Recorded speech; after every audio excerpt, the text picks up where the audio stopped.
ओडिशा पश्चिमबंग सीमांत में जोरदार चेकिंग आग को पश्चिमबंग में निर्वाचन थिबा बेले एबे ओडिशार साहापाचीपुर बॉर्डर रे चली चेकिंग उभय आंचलिक परिवहन विभाग और पुलिस पक्षर गाड़ीगुड़ी को कड़ाकड़ी चेकिंग करा जाउछि। गाड़ीर कागजपत्र ड्राइविंग लाइसेंस और निशा सेवन नहीं जांच करा जाउछि। बिना ड्राइविंग लाइसेंस और निशा सेवन करी गाड़ी चलाउथिले सेमानकु फाइन करा जाउछि।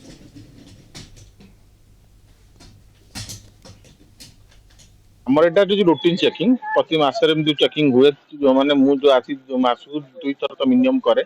ता बाद एडिशनल आरटीओ आसंती जूनियर एमए माने आसंती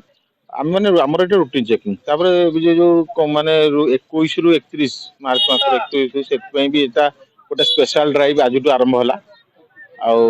आमे साधारणतः बीच रु माने मद खाई जो माने गाड़ी चले के आछन ताको हम धरुछु प्लस माने देखु केते अल्कोहल रे माने तांको पीछे से आमे ब्रीथ एनालाइजर यूज करिक तांको